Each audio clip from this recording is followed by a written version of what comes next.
तो n2 की value calculate करने का सिंपल सा तरीका है, n1 तो फिक्स ही रहना है, और फिर वो first line, second line, third line, fourth line, जो भी लाइन बोल रहा है, क्लियर, वो साथ में ऐड कर दो, n2 वैल्यू निकल आएगी।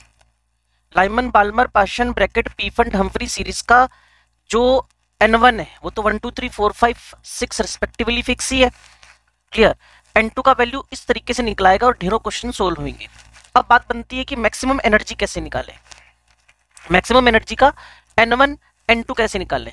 तो जब आप मैक्सिमम एनर्जी बोले लाइमन सीरीज मान लो, तो n1 तो फिर फिक्स हो गया, वही बार बार कह रहा हूं कि जो सीरीज गिवन हो उसका n1 तो फिक्स है, लेकिन अगर वो मैक्सिमम एनर्जी और लिमिटिंग लाइन बोल दे, मैक्सिमम एनर्जी लिमिटिंग लाइन, एक और चीज बोल दे मिनिमम वेवलेंथ, और आप लोग स्मार्ट हो सारे के सारे, आप लोगों को पता है E इज इक्वल टू क्या होता है आपके पास, क्लियर, 1/λ, ठीक है जी। तो अगर आपने लैम्डा की वैल्यू क्या कर दी है, बढ़ा दी है, तो E की वैल्यू आपके पास क्या कर जाएगी, डिक्रीज कर जाएगी।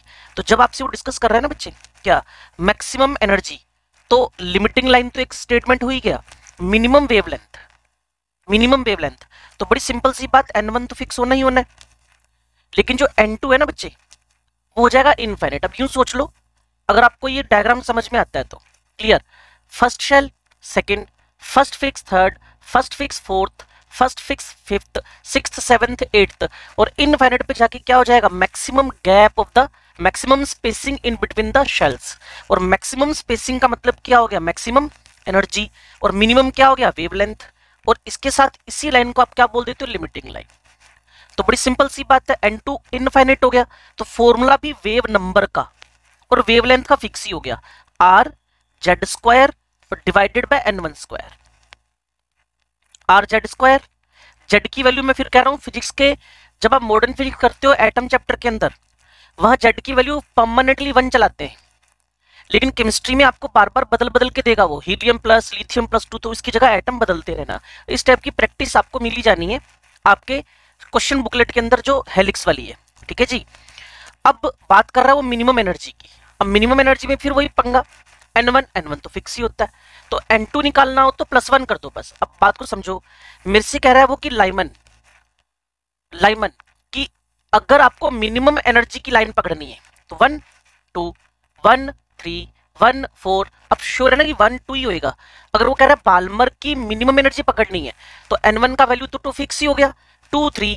अगर वो कह रहा है कि पाशन की मिनिमम एनर्जी पकड़नी है तो थर्ड फोर्थ। तो इसीलिए जब आपको वो कोई भी लाइन का नंबर बोले तो n1 में गिवन लाइन ऐड कर दो, n1 n2 पता चल गए।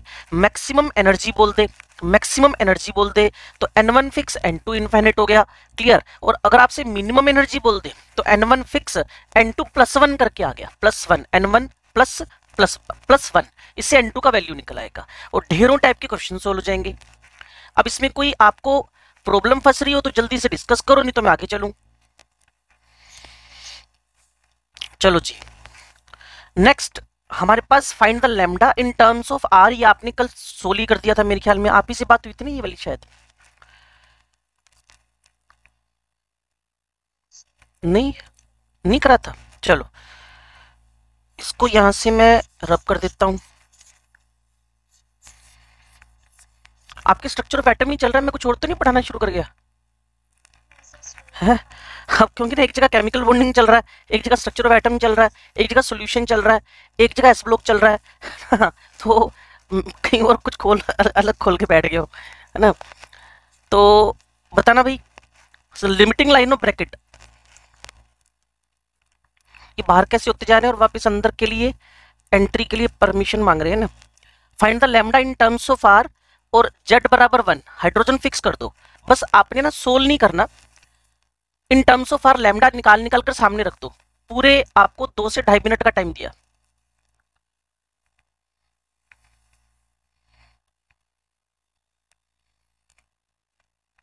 देखना बच्चे, लिमिटिंग लाइन ऑफ ब्रैकेट, सारे आंसर निकालने के बाद ही बोलना आपने ना,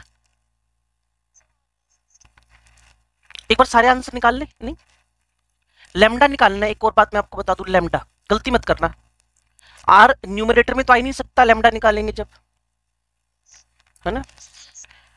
16/r, और देखो मिनिमम एनर्जी पार्शियल सीरीज है इन terms of are.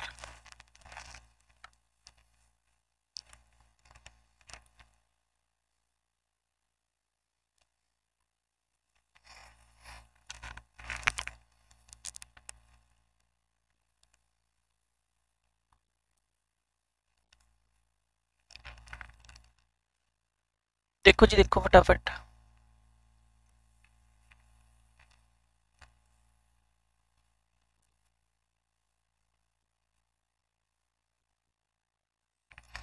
Lyman Balmer partial 1/λ, R fix है, जेड फिक्स हो गया क्योंकि जेड तो 1 ही कर दिया उसने। लाइमन बाल्मर पार्शियल n1 3 हो गया, 3 का स्क्वायर 9 हो गया। मिनिमम एनर्जी मतलब पड़ोसी हो गया 16 हो गया। क्यों भाई, यही वैल्यू पुट की ना।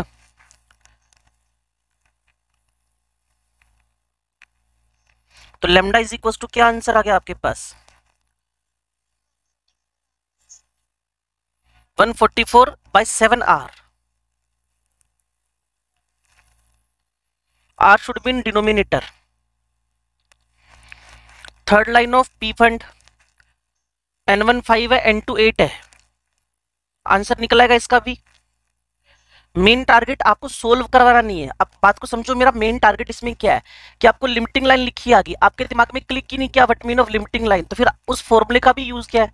अगर आपको मिनिमम एनर्जी आपको पता ही नहीं मिनिमम एनर्जी क्या है, तो फॉर्मूले का भी यूज किया है। थर्ड लाइन पी फंड, तो आपको पता ही नहीं कि थर्ड लाइन का तरीका क्या है। पी फंड में n बराबर 5 है और n2 बराबर +3 कर दो, 8 हो गया।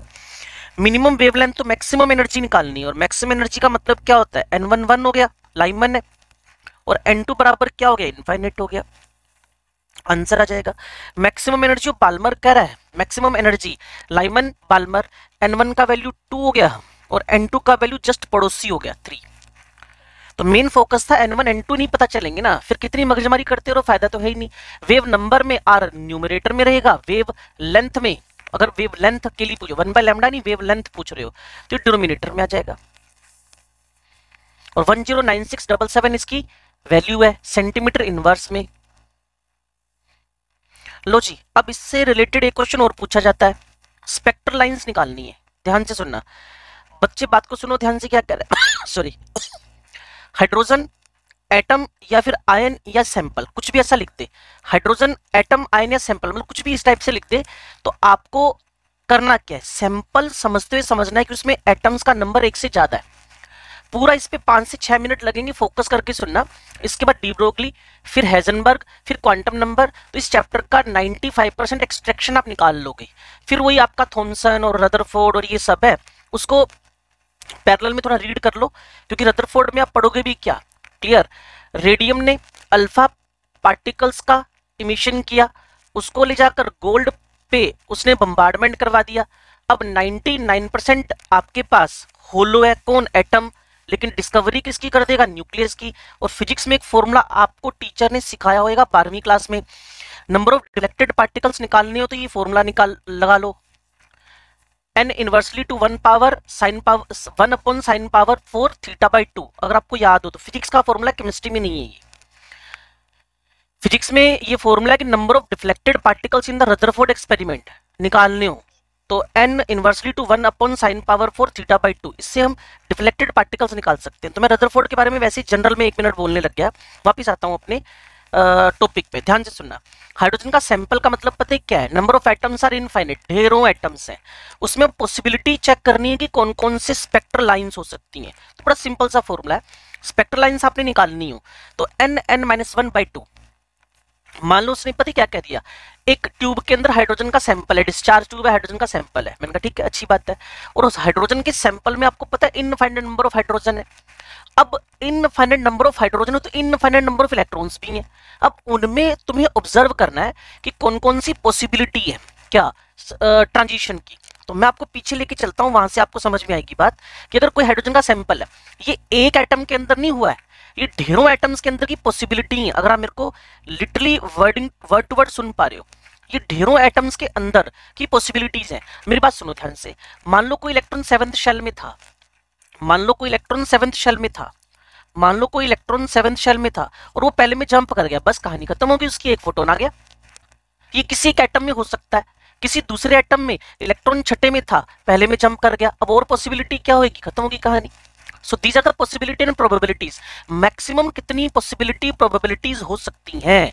तो क्या जी 7 से 1, 6 से 1, 5 से 1, 4 से 1, 3 से 1, 2 से 1, ये मैक्सिमम पॉसिबिलिटी 1 में गिरने की हो सकती है फ्रॉम हायर टू लोअर। अगर 7 मैक्सिमम दे रखा है, ऐसी आपके पास अगर वैल्यू 7 की दे रखी हो, 2 में गिरने की पॉसिबिलिटी किसी एक एटम में, मान लो इलेक्ट्रॉन ऑलरेडी, अब सारे इलेक्ट्रॉन 7th शेल में थोड़ी होंगे, कोई हो सकता है इलेक्ट्रॉन कोई 3rd शेल में पड़ा हो, कोई इलेक्ट्रॉन 4th शेल में पड़ा हो, कोई 6th शेल में पड़ा हो। तो अगर आप मेरी बात को literally word to word follow कर रहे हो तो शायद आपके दिमाग में ये बात आ जाए क्या कि मेरे को स्पेक्ट्रल लाइंस किसी सैंपल में कैलकुलेट करनी है, सैंपल में।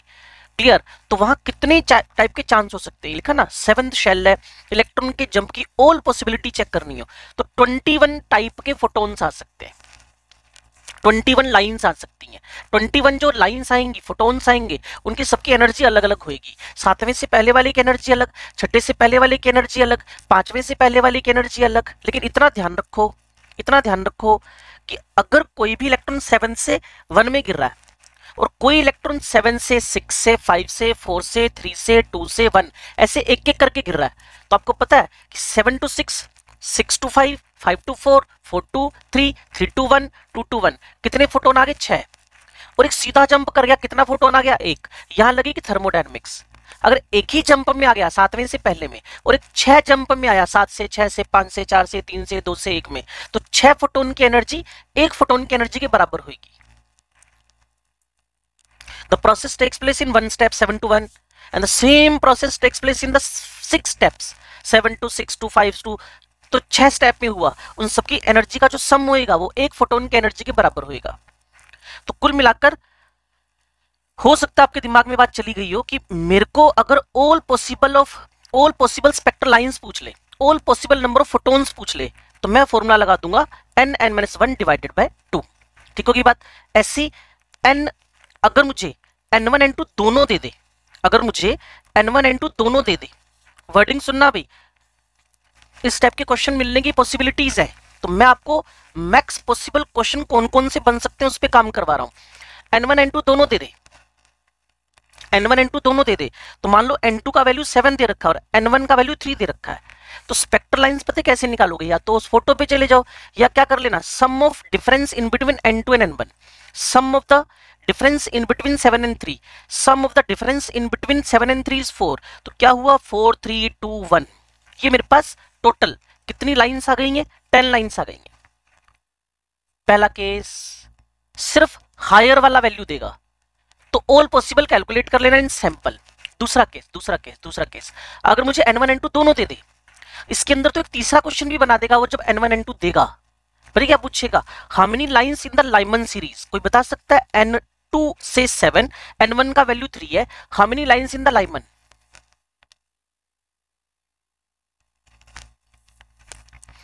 लाइमन में कितनी लाइंस बनी? क्यों? हाँ वेरी गुड, यही आंसर है, क्योंकि आपके पास जो शेल है मिनिमम वो क्या है? 3 है।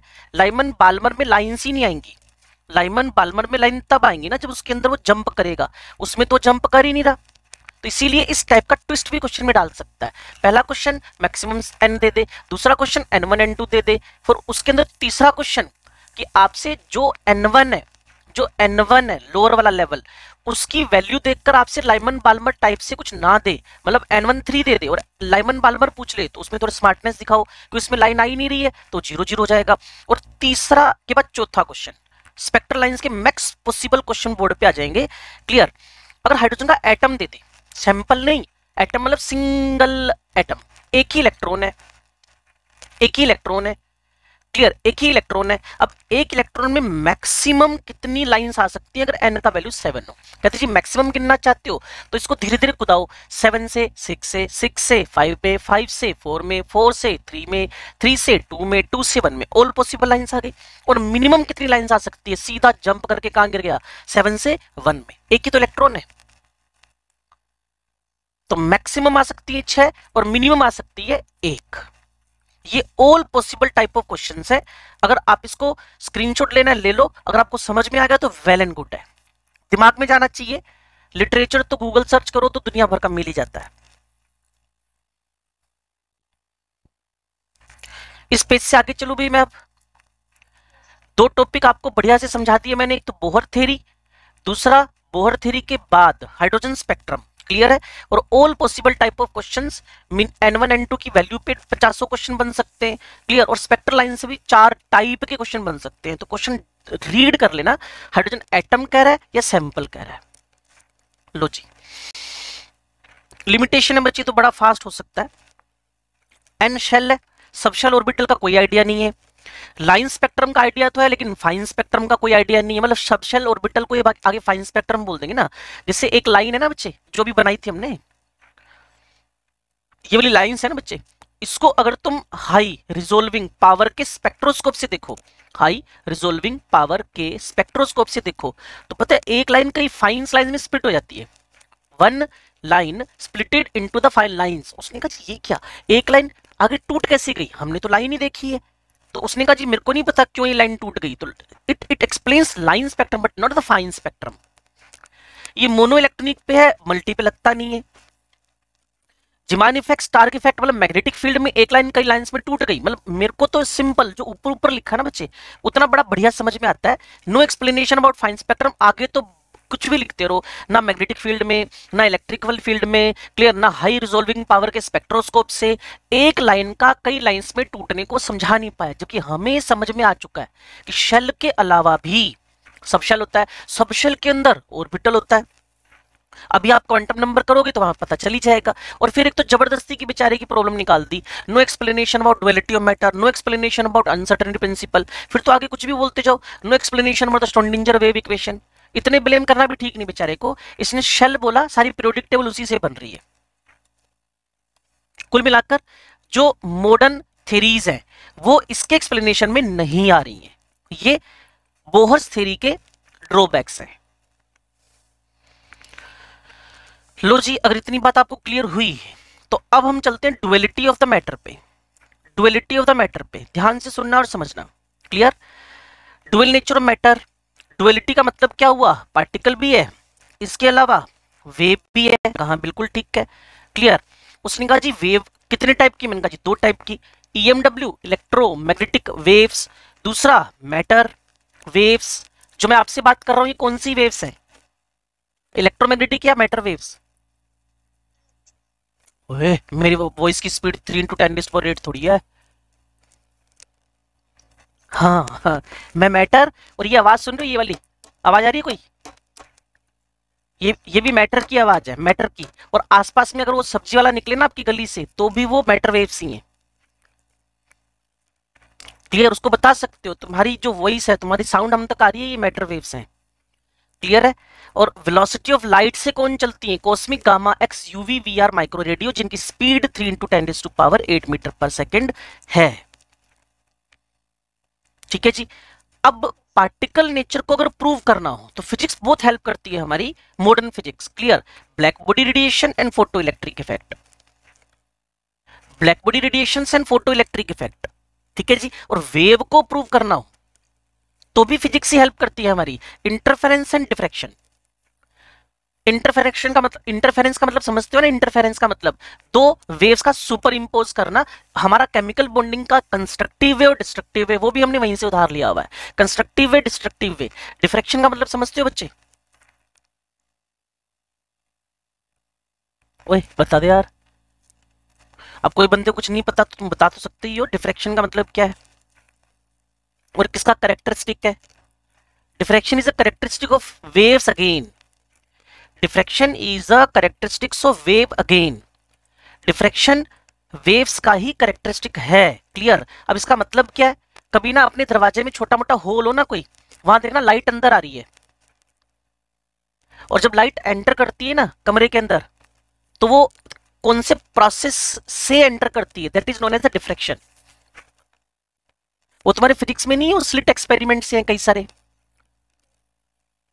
तो फिर उसमें तुम्हें पता नहीं क्या चल रहा होता है, पहले डिफ्रैक्शन होता है उसके बाद क्या चलता है, इंटरफेरेंस होता है।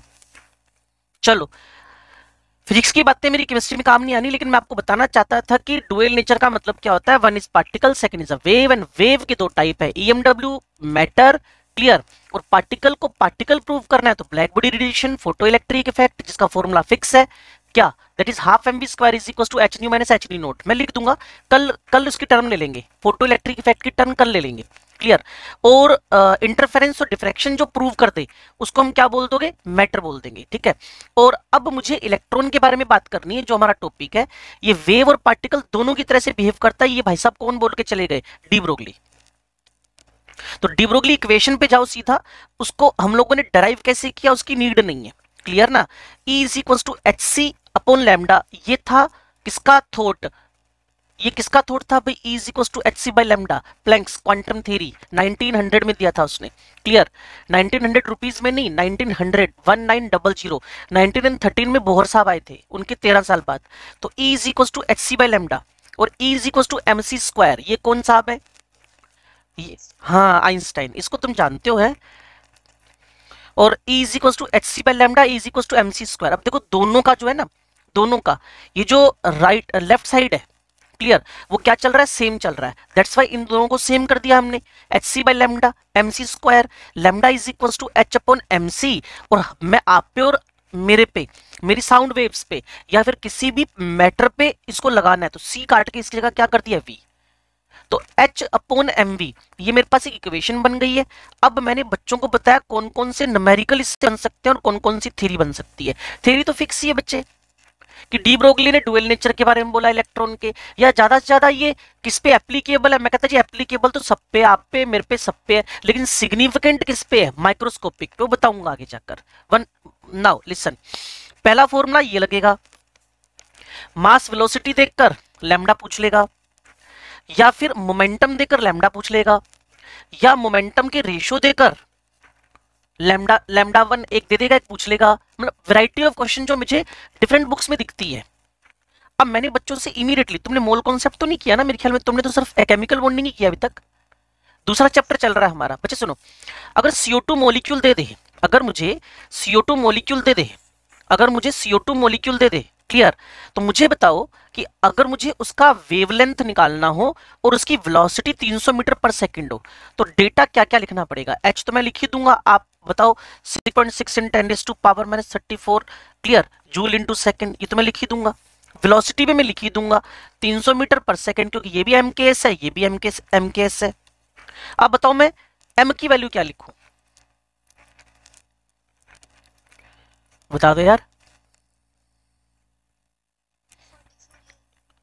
44 AMU, मीन क्या लिखना पड़ेगा, AMU लिखकर छोड़ दूं या AMU को सोल्व भी करना है, हाँ क्या लिखना है जी, आप गाइड करो।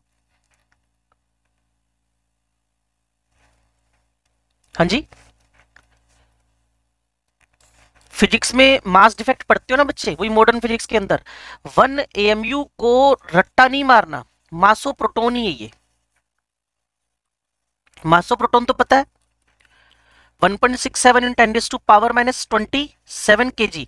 फिर भी भूल जाओ तो और आसान तरीका है 1/Na, फिर भी भूल तो एवोगैड्रो नंबर का डिवाइड करना है 1 में। 1 AMU mass of proton, mass of neutron, इसको 1 बाय Na से भी लिख सकते हो। तो 44 AMU लिखने से क्वेश्चन थोड़ी सोल्व हो जाएगा। आप थे तो 100% परफेक्ट, आगे आपने थोड़ा रास्ता कम्युनिकेशन बंद कर दिया। AMU की जगह बच्चे आपको वैल्यू लिखनी पड़ेगी, ठीक है ना। ये यहां से काटते हैं, आप सही थे, 500% सही थे आप। 44 लिखकर 1.67 10⁻⁻24 ग्राम्स 27 किलोग्राम्स, अभी किलोग्राम्स ही लिखना पड़ेगा मुझे, ठीक है। चाहे तो इसको काट दो, ऊपर लिख दो एवोगैड्रो नंबर, ठीक है जी। अच्छा ऐसे समझो ना, अगर किसी को लग रहा है ये क्यों कर रहा है, तो उसके पीछे वजह सुनो। आपको स्मॉल m का मतलब पता है क्या है, मास ऑफ द मॉलिक्यूल। मास 44 थोड़ी है उसका, मास 44 प्रोटॉन न्यूट्रॉन के सम के बराबर है। एक CO2 मॉलिक्यूल का मास कितना, मैं मोल कॉन्सेप्ट में एंट्री कर चुका हूं, 44 AMU, 44 प्रोटॉन न्यूट्रॉन के मास के बराबर का मास है एक CO2 के मॉलिक्यूल का। नहीं तो CO2 मॉलिक्यूल अगर 44 ग्राम्स का होगा, उसका मोलर मास है, मोलिकुलर मास नहीं है, मोलर मास है। अगर 1 मोल CO2 हो तो 44 ग्राम्स है, और 1 मोलिक्यूल CO2 हो तो 44 AMU है, जो बच्चे ने भी मुझे बताया। या फिर उसकी जगह पर क्या बोल सकते हो, 44 न्यूट्रॉन प्रोटॉन का सम। क्या एग्जैक्टली अब बात पकड़ में आ गई? कौन कौन से टाइप के क्वेश्चन आ सकते हैं? Lambda is equal to H upon m v, lambda is equal to H upon p, lambda 1 by lambda 2 is equal to P2 by P1। अगर मोलिक्यूल दे रखा हो और मोलिक्यूल ही देगा तो उसका मास लिखना हो तो उसका molecular mass divided by Na। चलो अच्छी बात है। ये कौन है भी? Compact PC entered the waiting room. ये तो मैनेजमेंट वाले एंट्री करवा लेंगे। हाँ जी, अब मेरे को और थोड़ा मॉडिफाई करने हैं क्वेश्चंस को, ध्यान से सुनते रहना। अगर आपको लगता है पिछले वाला वापस समझना हो तो मुझे बोल देना, क्योंकि मेरा सिंपल सा थॉट है, जो करो वो तो अच्छा कर लो। अब सारा कचरा करवा दिया, आता कुछ भी नहीं है, इससे अच्छा जो कर रहे हैं वो तो अच्छा हो। Listen carefully. अगर किसी भी इलेक्ट्रॉन की या मोलिक्यूल की काइनेटिक एनर्जी गिवन हो, काइनेटिक एनर्जी गिवन हो, तो मैंने बच्चों को काइनेटिक एनर्जी सोल्व करना सिखा दिया। क्या? ध्यान से सुनना। अगर मैं एमवी को √2m इंटू काइनेटिक एनर्जी लिखता हूं तो 2 से 2 कैंसिल हो जाएगा। m² v² का रूट क्या हो जाएगा? mv। तो जो आपके पास p था ना बच्चे, जो आपके पास mv था ना बच्चे, उसकी जगह क्या लिखा गया? √2m into kinetic energy. अगर किसी भी गिवन मोलिक्यूल की काइनेटिक एनर्जी मेंशन हो, तब उसका मैं वेवलेंथ कैसे निकालूंगा? मैंने कहा दुनिया का सबसे आसान काम है, बस lambda is equal to H upon p हटा देना, पी की जगह √2m इंटू काइनेटिक एनर्जी कर देना। ये अगली वैरायटी का क्वेश्चन है डी ब्रोगली से। बस आपको क्वेश्चन पढ़ के पता लगाना है। वेलोसिटी दे रखी है क्या? इलेक्ट्रॉन दे रखा है क्या? तो mv फिक्स हो गया। मास दे रखा है क्या? काइनेटिक एनर्जी दे रखी है क्या? तो 2m इंटू काइनेटिक एनर्जी हो गया।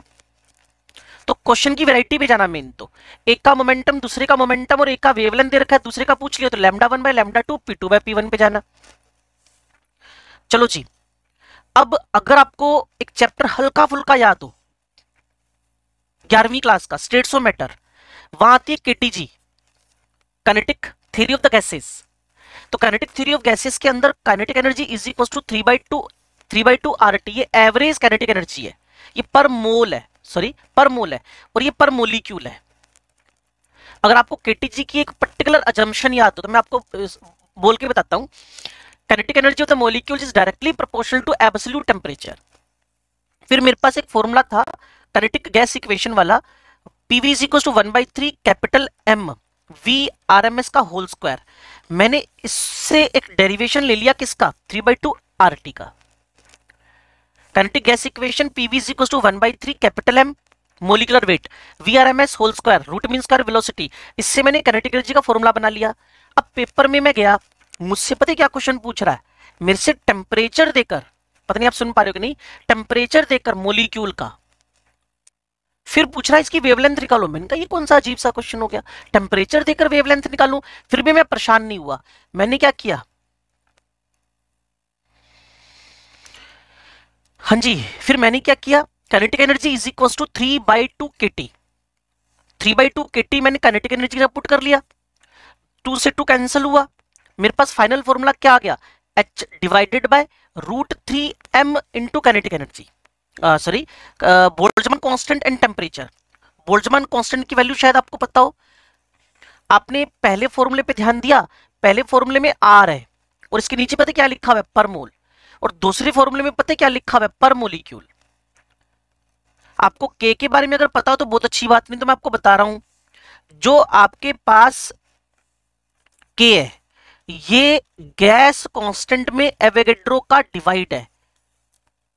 गैस कांस्टेंट होता है पर मोल और बोल्ट्जमान कांस्टेंट होता है पर मोलिक्यूल। बोल्ट्जमान कांस्टेंट होएगा पर मोलिक्यूल। तो मेरे को तो अभी थोड़ी देर पहले आपको बताना था lambda is equal to H upon M। M में क्या पुट करते हो आप? मास।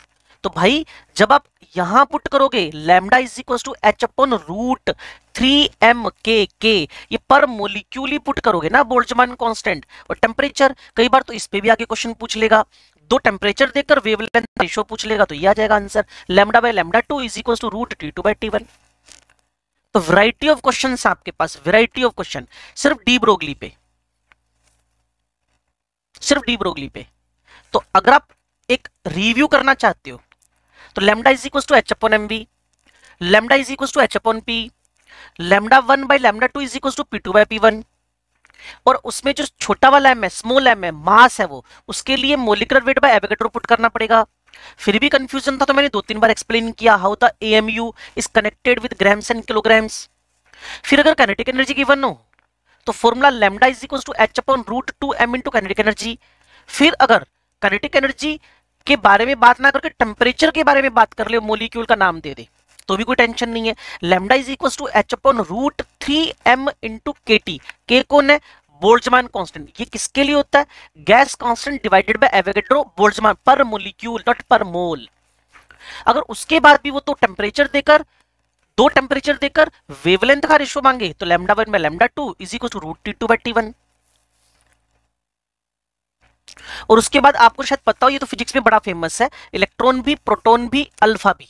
क्लियर? ये तीनों पार्टिकल्स फिजिक्स में बड़े फेमस हैं। स्टॉपिंग पोटेंशियल, कोई इलेक्ट्रॉन मूव कर रहा है, कोई इलेक्ट्रॉन काइनेटिक एनर्जी, किसी इलेक्ट्रॉन को एक्सेलरेट किया आपने, इसको ऐसे समझ लो ई वी वोल्ट से एक्सेलरेट किया, तो अगर उस इलेक्ट्रॉन को रोकना हो तो जितनी उसकी काइनेटिक एनर्जी उसके जस्ट पैरेलल में बराबर का वोल्टेज अप्लाई कर देना। तो उसको हमने क्या बोल दिया है? Stopping potential, EVS। E for charge of electron, VS for stopping potential, stopping voltage. और काइनेटिक एनर्जी के बराबर लगाओगे तो वो रुक जाएगा इलेक्ट्रॉन। तो काइनेटिक एनर्जी की जगह पर मैंने क्या पुट कर दिया? EVS। M mass of electron, E charge of electron, M mass of proton, E charge of proton, M mass of alpha, E charge of alpha. Only for electron. हमारी chemistry सिर्फ electron के साथ deal करती है। Physics में alpha particle भी और proton भी है। आपसे पूछूंगा, पिछली क्लास में बच्चों से पूछा था, कोई जवाब नहीं था। मैंने H की वैल्यू पुट कर दी, M की वैल्यू पुट कर दी, इसमें से चार्ज की वैल्यू पुट कर दी। कंप्लीटली सोल्व करने के बाद मेरे पास 12.27 बाय रूट वी एंगस्ट्रम में आंसर आ गया। तो आपके पास अब डी ब्रोगली की वैरायटी ऑफ क्वेश्चन दिमाग में आ गई होगी। बल्क वैरायटी ऑफ क्वेश्चन है इसमें, और आपको पता होना चाहिए सिलेबस में साफ साफ डी ब्रोगली लिखा हुआ है, तो कम से कम इस पोर्शन से तो क्वेश्चन आना समझो ही समझो। हो सकता है बोर से वो मिस कर दे, लेकिन डी ब्रोगली से वो क्वेश्चन मिस नहीं कर सकता। इसलिए मुझे इसके क्वेश्चंस को ज्यादा एक्सप्लोर करना पड़ा कि किस टाइप के क्वेश्चन आ सकते हैं। तो मेरा केमिस्ट्री का पार्ट इलेक्ट्रॉन को डील करता है। अल्फा और प्रोटॉन का सिंगल क्वेश्चन भी आपको केमिस्ट्री में नहीं मिलेगा, कम से कम मेरी जो क्वेश्चन बुकलेट है उसमें तो नहीं है। और बुक्स में भी मैंने कमी देखी है हमारी केमिस्ट्री की बुक्स में। हाँ, प्रोटॉन दे रखा हो, अल्फा दे रखा हो, तो उसके कोऑर्डिनेट्स में M, उसके कोऑर्डिनेट्स में E, बैलेंस होकर आंसर आ जाएगा। किसी को प्रोटॉन के बारे में पता है क्या फॉर्मूला है? प्रोटॉन का वेवलेंथ का फॉर्मूला अगर वोल्टेज दे रखा हो तो?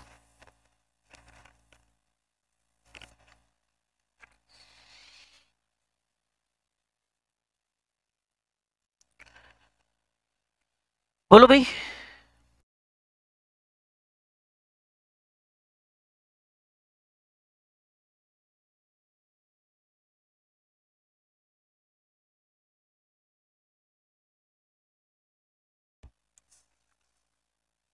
चलो देख लेना भाई, अगर फिजिक्स में कर रखा हो तो यहाँ फॉर्मूला लिख लेना, नहीं तो अल्फा का मेरे को बच्चों ने बताया था, मैंने लिख दिया है। और इलेक्ट्रॉन का मुझे कंफर्म है, इससे रिलेटेड ढेरों क्वेश्चन आपको मिल ही जाने हैं, क्योंकि आप इंटरेक्शन नहीं कर रहे हो। चॉइस आपकी है बच्चे, हमने तो बताना ही बताना है आपको ना।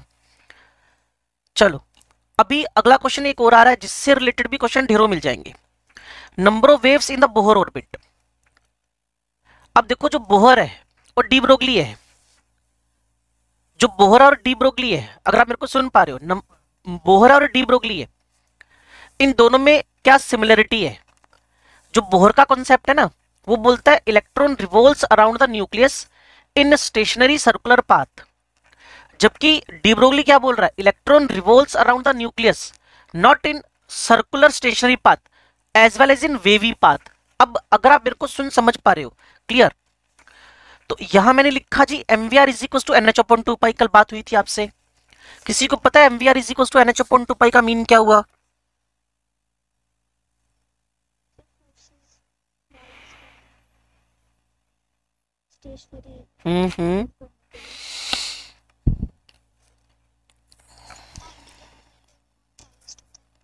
हाँ, ये ज्यादा अच्छा था, एक नूर की बात बिल्कुल ठीक थी। क्लियर ना? फिर सुन लो मेरी बात को। आप क्या पढ़ने में इंटरेस्ट नहीं ले रहे हो? फिर मैं भगा दूं, फटाफट खत्म कर दूं जल्दी से। दो व्यू होते हैं बच्चे, एक तो बच्चा इंटरेस्ट ना ले रहा हो तो फिर मैं क्यों जबरदस्ती चिपकूं आपसे, फटाफट मैं खत्म करूं इसको। अगर आपको इंटरेस्ट आएगा तो मैं सही ढंग से करवाऊं इसको ना, क्योंकि ये तो केमिस्ट्री फिजिक्स बराबर सा सब्जेक्ट है, जिसमें आप इंटरेस्ट नहीं लोगे तो बस ठीक है, फिर मैं ही बोलता रह जाऊंगा अकेला। लिसन केयरफुली, कल बताया था आपको, क्लियर, जो एंगुलर मोमेंटम है, MVR is not the force बच्चे, angular momentum, angular momentum electron का, क्लियर, जब NH/2π के बराबर होएगा, ये क्वांटम कंडीशन है बोहर की, तो वहां शेल बनेगा, वहां शेल बनेगा, क्लियर है। तो अगर आप मेरे को यहां सुनोगे तो बात समझ में आएगी। मैंने बच्चों से क्या पूछा, इसको मैं यहां से हटा रहा हूं एक बार, यहां फिर मैं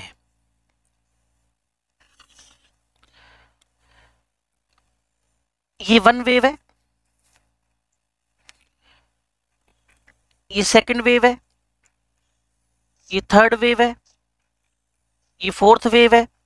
अगर मैं यहां तक की बात करूं, अगर मैं यहां तक की बात करूं तो ये एक लैम्डा हो गया। आपको पता है one crest one trough is equal to one wavelength one lambda. तो अगर मैं इस कॉर्नर को इस कॉर्नर से मिला दूं, हाफ सर्कल सेमी सर्कल, तो कंप्लीट एक सर्कल बन जाएगा, सर्कमफेरेंस 2πr।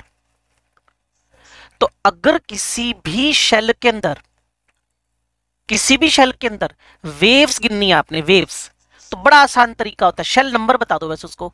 अगर शेल नंबर 1 है तो उसमें एक वेव है, और शेल नंबर 2 है तो सर्कल का साइज बड़ा हो जाएगा। अब ये वाला कॉर्नर इस कॉर्नर से जुड़ेगा, तो नंबर ऑफ वेव्स कितनी निकल आएंगी उसके अंदर, 2। उसमें क्या क्या बढ़ेगा, उसमें बढ़ेगा n का वैल्यू भी, उसमें बढ़ेगा n का वैल्यू भी, और साथ में बढ़ेगा कौन, r का वैल्यू। मैं तीसरी बार फिर बोल रहा हूं, एक वेव, दूसरी wave, third wave, how many waves are here, 3।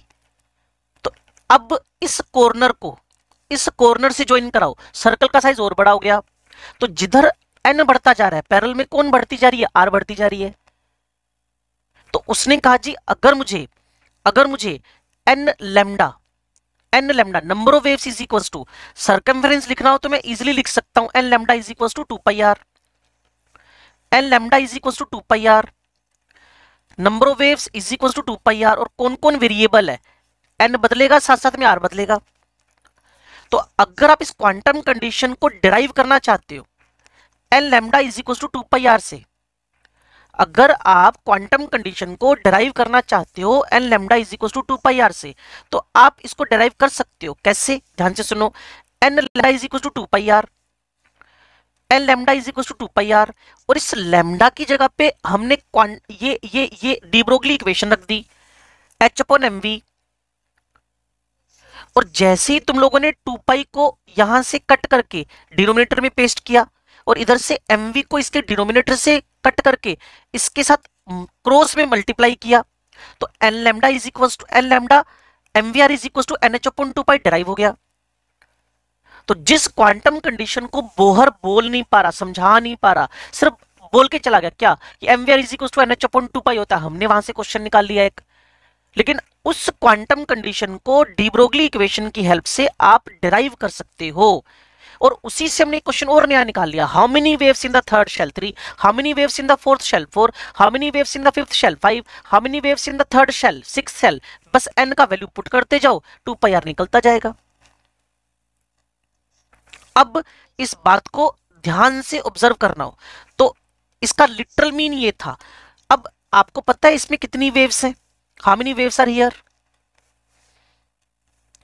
Crest trough crest trough crest trough, बताओ भी कितनी वेव्स हैं।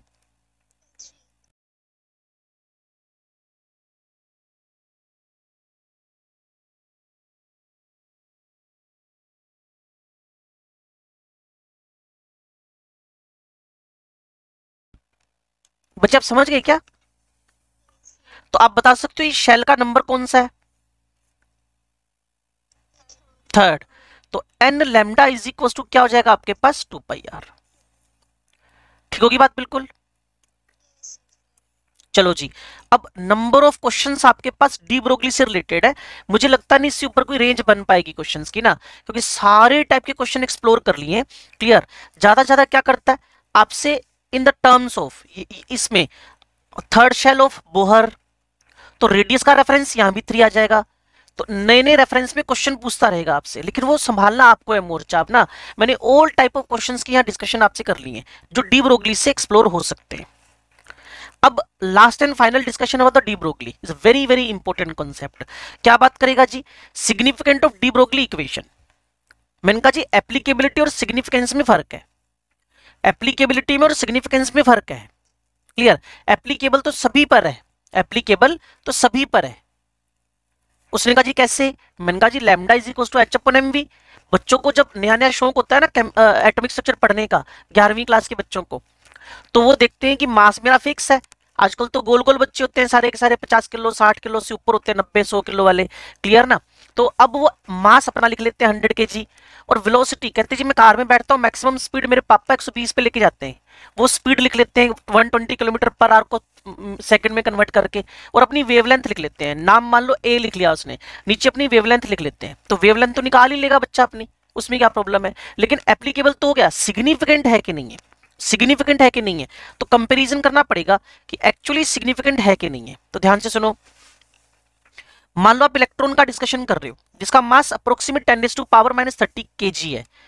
आप समझे मैंने -30 kg क्यों लिख दिया? इसको 10 मान लिया, इसको -30 kg लिख दिया। बॉल का मास, वो क्रिकेट की बॉल या फुटबॉल, इसका वजन कितना होता होगा? 2-3 किलो की होती है, 100 ग्राम की होती होगी क्रिकेट की बॉल। तो उसका मास पुट कर दिया 0.1 kg। दोनों की स्पीड मैंने सेम कर ली क्योंकि मास बेसिस पे सिग्निफिकेंस चेक करना था। फॉर्मूला दोनों पे lambda is equal to H upon m v लगा दिया। दोनों में एच सेम था, दोनों का मास अलग अलग था। जब इसको सोल्व किया तो इलेक्ट्रॉन का वेवलेंथ तो आ गया 10⁻⁻6 मीटर, जबकि वो क्रिकेट की बॉल का वेवलेंथ आ गया 10⁻⁻35 मीटर। इसको देखकर हो सकता है आपके दिमाग में आ जाए कि 10⁻⁻6 is very very high value as compare to 10⁻⁻35। तो कहां पे सिग्निफिकेंस प्रूव हो रहा है? कहां पे सिग्निफिकेंस प्रूव हो रहा है? इलेक्ट्रॉन पे। और कहां ये सिग्निफिकेंस प्रूव नहीं हो रहा? बॉल पे। अप्लाई तो दोनों पे कर ही दी हमने। लैम्डा सिग्निफिकेंट तो यही आ रहा है ना बच्चे, कंसिडरेबल, सिग्निफिकेंट, जबकि ये तो इनसिग्निफिकेंट वैल्यू है 10⁻⁻35। लो जी, अब हमारा टारगेट शुरू होएगा। Again is very very important topic, Heisenberg's uncertainty principle. पीछे किसी को वापस कुछ समझना हो तो बोल दो, नहीं तो मैं एक वेरी इंपॉर्टेंट टॉपिक पे जा रहा हूं, हेजनबर्ग्स अनसर्टेनिटी प्रिंसिपल।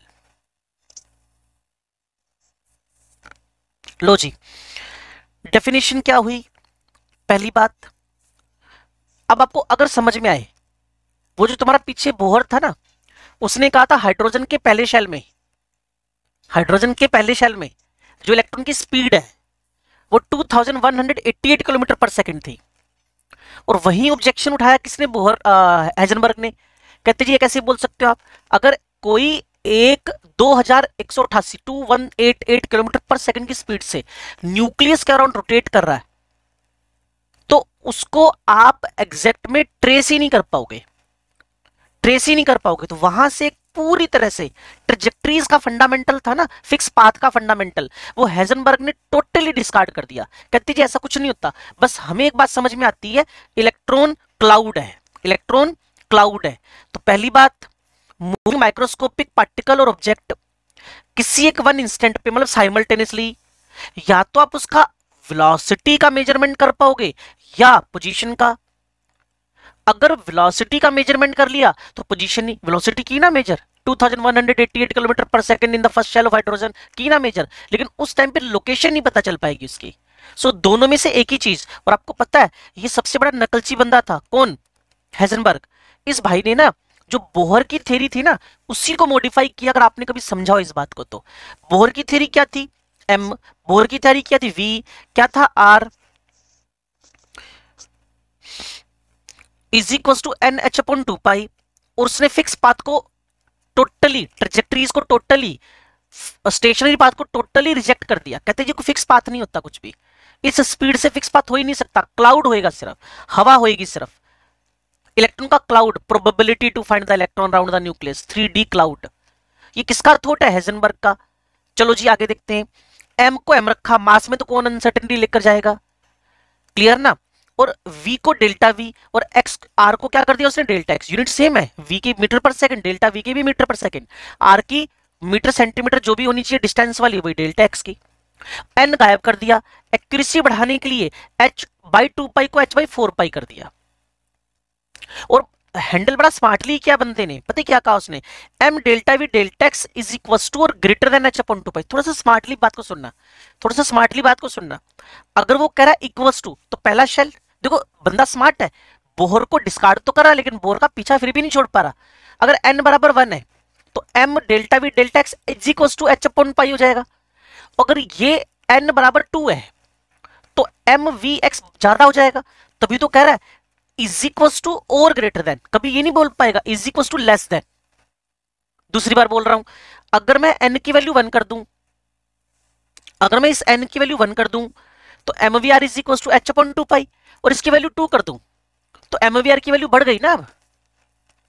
और वो भी बड़ा स्मार्टली हैंडल कर रहा है, वो कह रहा है जी what is the exact numerical form of the exact mathematical form of the Heisenberg uncertainty principle. तो जवाब है m delta v delta x is equal to greater than h upon 4 pi. इससे साफ पता चलता है कहीं ना कहीं बंदा अभी भी बोहर थ्योरी को रिजेक्ट कर तो रहा है, किताबों में रिजेक्ट कर रहा है, दिमाग में उसकी बोहर थ्योरी चल रही है कि न्यूक्लियस से बाहर बाहर इलेक्ट्रॉन के एग्जिस्टेंस के चांस है, न्यूक्लियस के अंदर इलेक्ट्रॉन नहीं मिलेगा। क्लियर है। अगर पेपर की बात करनी है, पेपर में मेरे को क्या मिलने वाला है, तो पेपर में फॉर्मूला ये मिलेगा आपको m delta v delta x h upon 4 पाई। और बच्चों के लिए तो ये वैसे भी रामबाण है यार, दो ही क्वांटिटीज है जो अननोन है, डेल्टा v डेल्टा x, जो कि पीछे तो अनलिमिटेड क्वेश्चन बन गए, यहाँ क्वेश्चन है ही नहीं आपके पास। Delta v delta x, delta v delta x, delta v delta x, इससे ऊपर क्वेश्चन ही नहीं बन सकता कोई। और मैंने ये देखो इसको हेजनबर्ग को समझाने के लिए ना बोहर की नकल की। मैंने कैसे नकल की, m delta v delta x, m delta v delta x, m delta v delta x, h upon 4 पाई, ये कौन है कांस्टेंट, डेल्टा ये m इधर लिया है मैं, डेल्टा x भी इधर लिया है मैं, ये पूरा की पूरा कौन था constant, delta v delta x एक दूसरे के क्या हो गए इनवर्स। तो यही बात तो पीछे बोल कर गया भाई, वो किसी भी मूविंग माइक्रोस्कोपिक पार्टिकल पे, किसी भी मूविंग माइक्रोस्कोपिक ऑब्जेक्ट पे, अगर आप मूविंग माइक्रोस्कोपिक बोलना है, मूविंग माइक्रोस्कोपिक, मेरे आपके बारे में बात नहीं कर रहे हम, क्रिकेट की बॉल के बारे में बात नहीं कर रहे हम, मूविंग माइक्रोस्कोपिक पार्टिकल का अगर वेलोसिटी में मेजरमेंट में हाई सर्टेनिटी है तो उसकी लोकेशन की सर्टेनिटी कम हो जाएगी। One increases with high precision, second decreases, किसका मेजरमेंट घट जाएगा। और इस बात को समझना बड़ा आसान है, जब इलेक्ट्रॉन की स्पीड चेक करोगे पहले शेल में तो पता है उसकी लोकेशन पता लग ही नहीं पाएगी यार, 1 सेकंड की स्पीड इतनी खतरनाक है, लोकेशन पता नहीं लग पाएगी। तो बोहर का शेल वर्ड डिस्कार्ड कर दिया किसने, हेजनबर्ग ने। अब इस पेज पे जो भी आपको डाउट आ रहा है मेरे से डिस्कशन करो, कोई डिबेट करनी है वो करो। लो जी,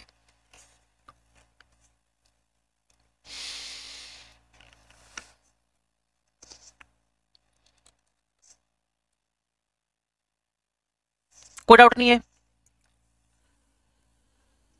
न्यूमेरिकल का पहला पार्ट ये होएगा, न्यूमेरिकल का दूसरा पार्ट m डेल्टा v को डेल्टा p लिख देगा वो।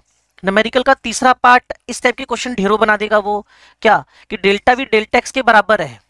वैरायटी ऑफ क्वेश्चन की बात कर रहा हूं, जो मैंने उसमें पढ़े हैं उनकी मैंने थ्योरी बना दी है। डेल्टा v डेल्टा x बराबर कर दे, डेल्टा v पूछ ले तो ध्यान से सुनो, m डेल्टा v क्या निकालना है, डेल्टा v निकालना है। तो पता क्या किया मैंने, डेल्टा x की जगह डेल्टा v पुट कर दिया।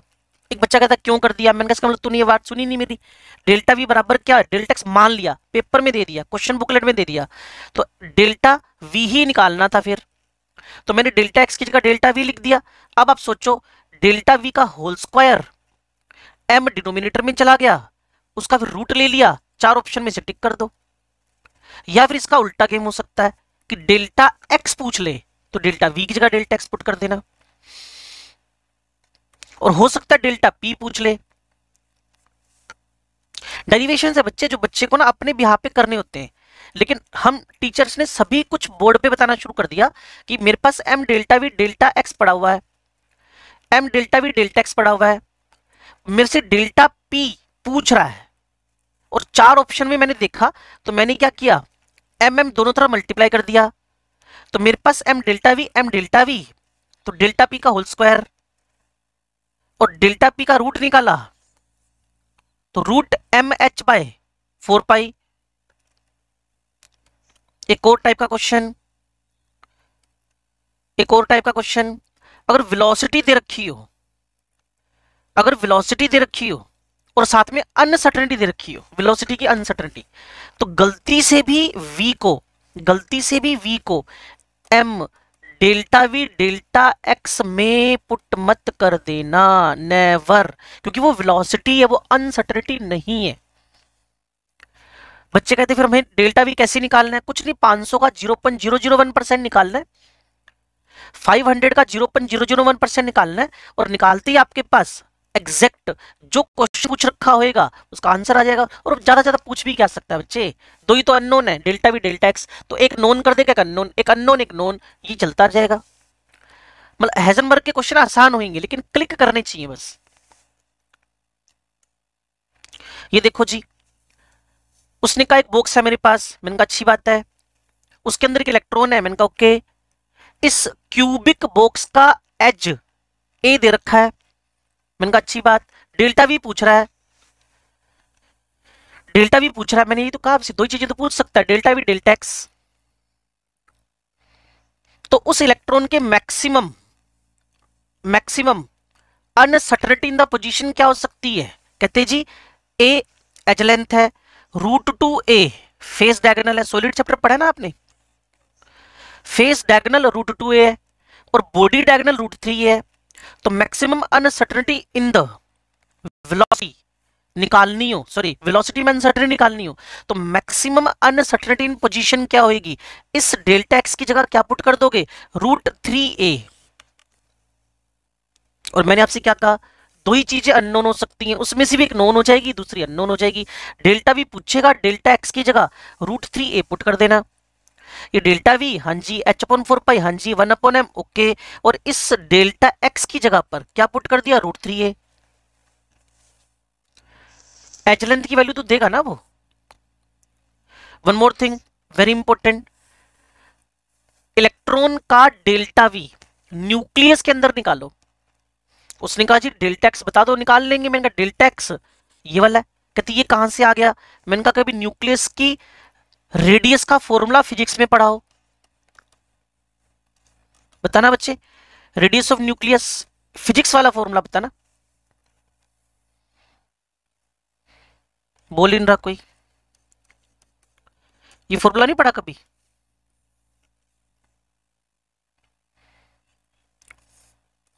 आज पढ़ने में इंटरेस्ट नहीं है बच्चे तो चैप्टर ही खत्म कर दें फिर, ये बड़ा बढ़िया तरीका, जिस दिन बच्चे का इंटरेस्ट नहीं होता उस दिन आप चैप्टर खत्म कर सकते हो फटाफट, समझाने की नीड नहीं पड़ती फिर।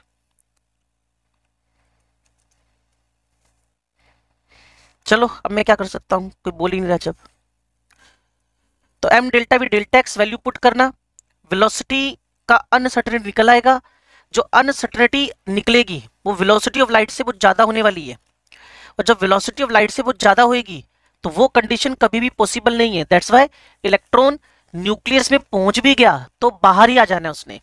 Electron doesn't exist in the nucleus, क्यों? कि उसका डेल्टा वी जो है is much higher as compare to velocity of light. एक और क्वेश्चन बन सकता है इस पे, मान लो इलेक्ट्रॉन न्यूक्लियस के अराउंड रोटेट कर रहा है, मान लो न्यूक्लियस के अराउंड इलेक्ट्रॉन रोटेट कर रहा है, उस पर आकर कोई फोटोन स्ट्राइक कर जाए, अगर उस पर आकर कोई फोटोन स्ट्राइक कर जाए और डेल्टा वी निकालना हो, अगर कोई इलेक्ट्रॉन न्यूक्लियस के अराउंड रोटेट कर रहा है, उस पर आकर कोई photon with wavelength lambda strike कर जाए, अगर कोई इलेक्ट्रॉन न्यूक्लियस के अराउंड रोटेट कर रहा है, उस पर कोई फोटोन वेवलेंथ लैम्डा का स्ट्राइक कर जाए, तो वो डेल्टा वी पूछ ले, तो जो तुम्हें डेल्टा एक्स की वैल्यू पुट करनी होगी वो कितनी पुट करनी होगी? प्लस माइनस लैम्डा, मतलब लैम्डा का वैल्यू जो होएगा वो डेल्टा एक्स की जगह आपने पुट कर देना है बस। क्यों पुट कर देना है? इसका भी लॉजिक है मेरे पास। अगर आप ये फॉर्मूला जानते हो, देखो बोहर थ्योरी को और हेजनबर्ग थ्योरी को दोनों को मर्ज किया मैंने, ई इनवर्सली टू लैम्डा। ये कौन बता कर गया मुझे? प्लैंक्स। किसने बताया? हेजनबर्ग ने। तो ई मोमेंटम, वेवलेंथ इधर पोजीशन, यूनिट तो मैच ही कर रही है ना। ये एनर्जी की है, यहां मेरे पास मोमेंटम की है, एमवी की है। तो अगर किसी का एनर्जी ज्यादा है तो वेवलेंथ कम है, और किसी का वेलोसिटी का अनसर्टेनिटी ज्यादा है तो उसकी पोजीशन की अनसर्टेनिटी कम है। तो जहां डेल्टा एक्स था वहां लैम्डा, और जहां डेल्टा वी था वहां ई। तो कुल मिलाकर अगर पेपर में मुझे 5वीं बार फिर बोल रहा हूं, कोई इलेक्ट्रॉन न्यूक्लियस का रोटेट कर रहा था, मैंने कहा जी बिल्कुल कर रहा था। अब अगर उस पर एक फोटोन स्ट्राइक कर जाए तो उसका डेल्टा वी निकालना हो तो डेल्टा एक्स क्या पुट करूंगा, मैंने कहा जी डेल्टा एक्स पुट करोगे उस फोटोन के वेवलेंथ के बराबर। और फिर वही पुरानी स्टोरी, हेजनबर्ग अनसर्टेनिटी प्रिंसिपल किसके लिए सिग्निफिकेंट है? मेरे लिए एक ही आंसर है, फॉर द माइक्रोस्कोपिक पार्टिकल्स। अब खुद सोचो, डी ब्रोगली और हेजनबर्ग को किस लेवल पे हमने एक्सप्लोर कर दिया है। अब इसके क्वेश्चन जो जो आप बन सकते हैं वो उसको करो आप लोग।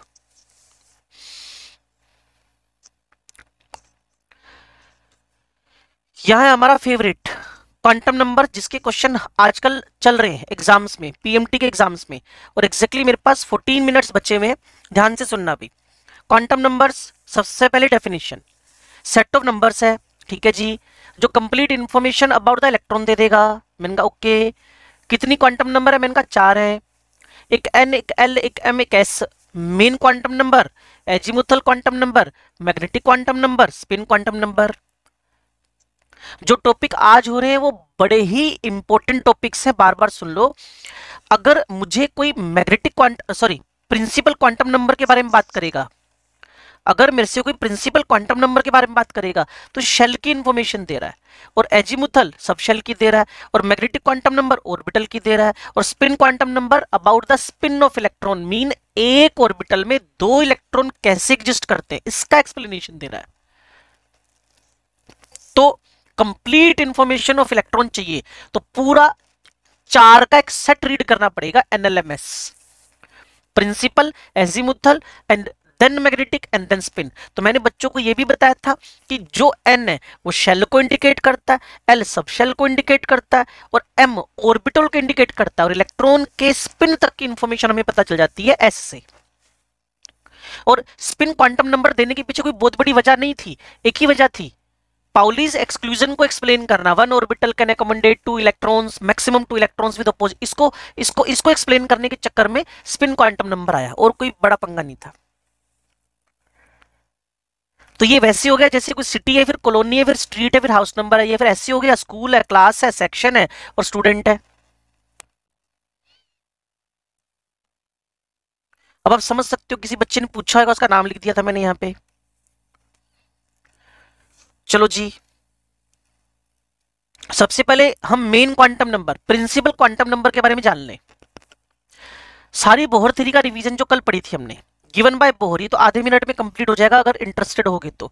Shell orbit energy level denoted by n, KLMNOP n 1 2 3 4 5 6 to infinite.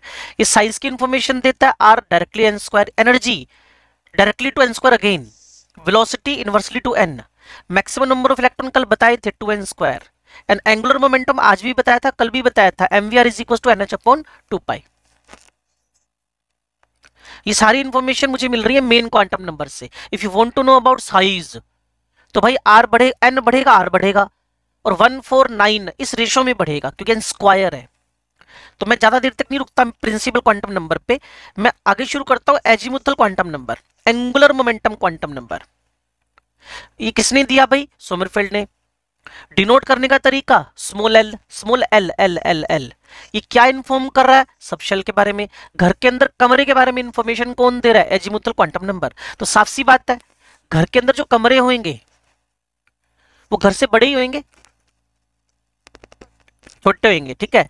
तो इंफॉर्मेशन अबाउट किसके बारे में? सब शेल। तो इसीलिए जो एल की वैल्यू है 0 to n-1, मतलब शेल से एक कदम पीछे रहेगा ये। Values of the L L L depends on the N principal quantum number।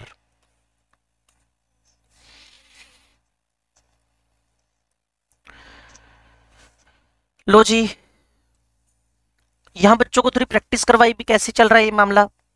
अगर N की वैल्यू 1 है तो L की वैल्यूज भी 1 ही है, लेकिन denoted by 0।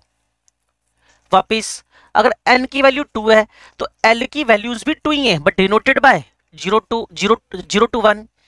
If n is equal to 3 तो l की वैल्यूज भी 3 ही है बट डिनोटेड बाय 0 1 2। एक बार और, अगर n की वैल्यू 4 है तो l की वैल्यूज भी 4 ही है but those are denoted by 0 1 2 3। और इस एजीमुथल क्वांटम नंबर ने अब मुझे शेप बतानी शुरू कर दी। शेप कैसे? आप एक्सपर्ट हो, चैप्टर का नाम था केमिकल बॉन्डिंग। एस का shape spherical, P dumbbell, D double dumbbell और एफ जिसकी शेप पता है लेकिन हम एक्सप्लेन नहीं करते हैं, दैट इज कॉम्प्लेक्स, मतलब थोड़ा सा कॉम्प्लेक्स टाइप का स्ट्रक्चर शेप है इसका। तो n principal quantum number size बता रहा है, एजीमुथल क्वांटम नंबर शेप बता रहा है। ठीक है जी। और फिर मैंने बच्चों को बताया यहाँ पे कि हर नेम का नंबर होता है, कल भी ये बात बोल रहा था मैं, हर नेम का नंबर होता है, हर नेम का नंबर। तो भाई एस सबशेल का नंबर 0, पी सबशेल का नंबर 1, डी सबशेल के एल का नंबर 2, एफ सबशेल के एल का नंबर 3, जी सबशेल के एल का नंबर 4 और एच सबशेल के एल का नंबर 5। तो ये नंबर हर नेम का नंबर है। KLMNOP 1 2 3 4 5 6 to infinite. SPDF GH 0 1 2 3। एक स्टेप पीछे चलना पड़ेगा, कमरे घर से बड़े हो ही नहीं सकते। तो सब शेल कमरा है और शेल घर है, तो घर में कमरे, शेल में सब शेल है। ये आपको यहां सोचना है और समझना है। और किसी भी सब शेल को डिनोट अगर करना है, if you want to denote the sub shell, अगर किसी सब शेल को डिनोट करना है, you have the very simple method NL, very simple method NL। तो फिर यहां मैंने लिखना शुरू किया, बच्चों को मैंने कहा जी मैंने 1s लिखा, कहते ठीक है परफेक्ट है, n का वैल्यू 1, l का वैल्यू 0। अगर मैंने 2p लिखा, कहते जी n का वैल्यू 2 और l का वैल्यू 1। मैंने 2f लिखा, कहते जी n का वैल्यू 2, f का वैल्यू 3, कमरे बड़े हो गए, गलत। सिमिलरली मैंने 1p लिखा, n का वैल्यू 1, l का वैल्यू अगेन 1, कमरे घर के बराबर हो गए। तो घर क्यों कह रहे हो भाई, कमरा ही बोलो ना, मैं कमरे पे जा रहा हूं, मैं घर थोड़ी जा रहा हूं। ठीक है, तो ये भी इम्पॉसिबल, कमरे छोटे मिलेंगे, सिंपल सी बात है।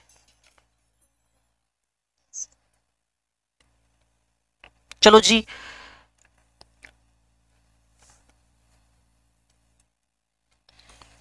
शेप दिख गए होंगे, dumbbell, spherical, double dumbbell, complex etcetera जो भी है। अब हम चलते हैं तीसरी क्वांटम नंबर पे, इसको बोलते हो मैग्नेटिक क्वांटम नंबर, इसको बोलते हो मैग्नेटिक क्वांटम नंबर। क्लियर है? n शेल बता रहा है, l सब शेल बता रहा है, m ऑर्बिटल। ये 2D बात बताता है, 2D के अंदर। अब सुने, शेल में सब शेल में ऑर्बिटल, मतलब लाइन से फाइन, लाइन स्पेक्ट्रम से फाइन की तरफ बात चल रही है हमारी। जो बोहर था वो लाइन स्पेक्ट्रम समझा पाया, एटॉमिक स्पेक्ट्रम का सिनोनिम है लाइन स्पेक्ट्रम। क्लियर? और उसके बाद उसमें फाइन लाइंस जो दिखी उसके बारे में कोई एक्सप्लेनेशन नहीं था उसके पास, तो हम उसकी लिमिटेशन लिख कर आ गए।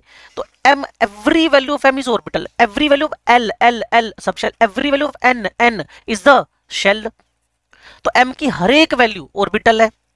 अब सोचो ना, n पे डिपेंड करता है l, तो l पे कौन डिपेंड करेगा, m। तो m ऑर्बिटल इंडिकेट कर रहा है, इसकी वैल्यू -l से स्टार्ट करनी है, 0 पे जाना है और +l तक जाना है। ठीक है जी। तो सबसे पहले मैंने एस सबशेल की बात की, तो एस सबशेल में मैंने यहां लिखा -0 0 +0। बच्चे कहते हैं क्या है -0 +0, 0 0 ही होता है, 0 में कौन सा प्लस माइनस होता है। तो जब l बराबर 0 है मतलब एस सबशेल है। दूसरी बार जब l इज इक्वल टू 0 है मतलब s subshell, how many orbitals are there, only 1। और उसके लिए फॉर्मूला बन गया कौन सा वाला, 2l + 1, 2l + 1 फॉर्मूला बना दिया हमने, 2l + 1 फॉर्मूला बना दिया हमने किसका, ऑर्बिटल्स को निकालने का।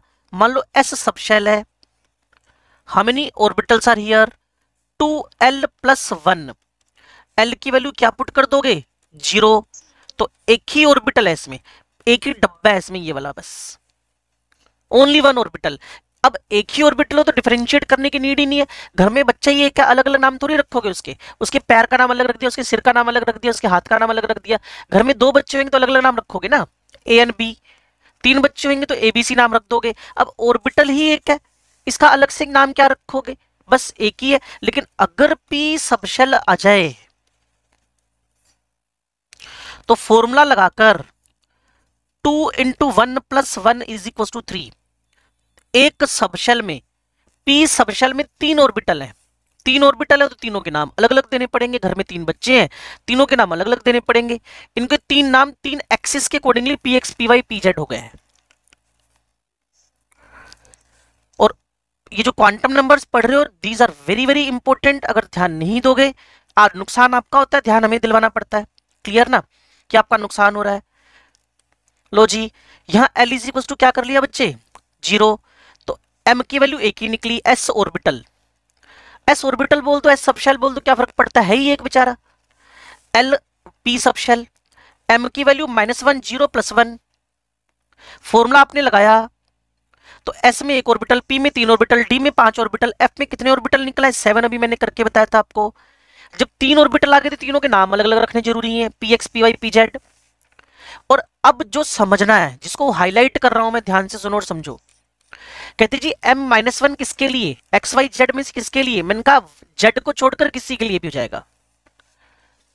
मेरे से कोई पूछ रहा है सर m का वैल्यू -1 है, किसके लिए, इज इट फॉर एक्स और y, is it for z. मैंने कहा जी एक्स वाई के लिए हो सकता है, जेड के लिए हमने फिक्स कर दिया है क्या, m is equal to 0 for p subshell और पी ऑर्बिटल। वो किसका होएगा, पी जेड का। अगर किसी ने px को -1 बोल दिया तो py +1 हो जाएगा। अगर किसी ने py -1 बोल दिया तो px क्या हो जाएगा, +1 हो जाएगा।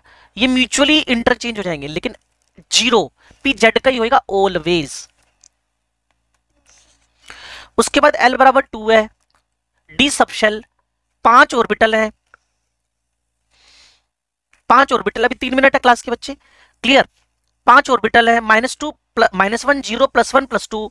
इन सब के नाम क्या है, कोऑर्डिनेशन केमिस्ट्री कभी पढ़ने को मिलेगी हम लोगों को, और अभी पढ़ भी रहे हो 12वीं क्लास में। D x y y z x z, d x square minus y square d z square. ये 5 ऑर्बिटल है आपके पास, d x y, d y z, d x z. और हमने केमिकल बॉन्डिंग में पढ़े थे 5 टाइप, sp3 d3 में x y y z x z. Clear ना। तो ये 5 ऑर्बिटल है। अब मेरे से वही क्वेश्चन फिर रिपीट कर लिया किसी ने कि सर -2 किसके लिए। मैंने कहा मुझे नहीं पता। कहते जी +2 किसके लिए। मैंने कहा मुझे नहीं पता, लेकिन मुझे सिर्फ एक बात जरूर पता है। क्लियर ना। m0 dz स्क्वायर का है, m0 dz स्क्वायर का, जो डोनट शेप का है। क्लियर। और ये इनके इलेक्ट्रॉन क्लाउड लिख दिए। और कई बार तो एक बुक लिखती है कि m indicates the orientation of orbital. मैंने कहा ये ओरिएंटेशन क्या हो गया, direction. In which direction the electron cloud is, in which direction we can observe the electron cloud. तो कोई पूछे m क्या इंडिकेट कर रहा है, मैंने कहा जी ओरिएंटेशन। कोई पूछे m क्या इंडिकेट कर रहा है, मैं कहूँ ऑर्बिटल। m से हमें किस बात की इंफॉर्मेशन मिलती है, ऑर्बिटल की। और अब s का अंदर एक ही ऑर्बिटल है, p के अंदर 3 ऑर्बिटल है, कोई x एक्सिस पे, कोई y एक्सिस पे, कोई z एक्सिस पे, और d में 5 ऑर्बिटल है। और x y y z x z in between axis होंगे, ये इन बिटवीन एक्सिस होंगे 45 डिग्री पे, 45 डिग्री पे, कटिंग पे, इस जगह पे। लेकिन अगर तुम बात करोगे x square minus y square d z square की, तो x square minus y square होएगा अलोंग द एक्सिस, 90 डिग्री पे एक दूसरे के। क्लियर ना। ये along the axis, main along, और ये होएगा donut shape. D z square is along, d z square along the axis तो है, बट डोनट शेप है इसका, जेड एक्सिस पे है ये।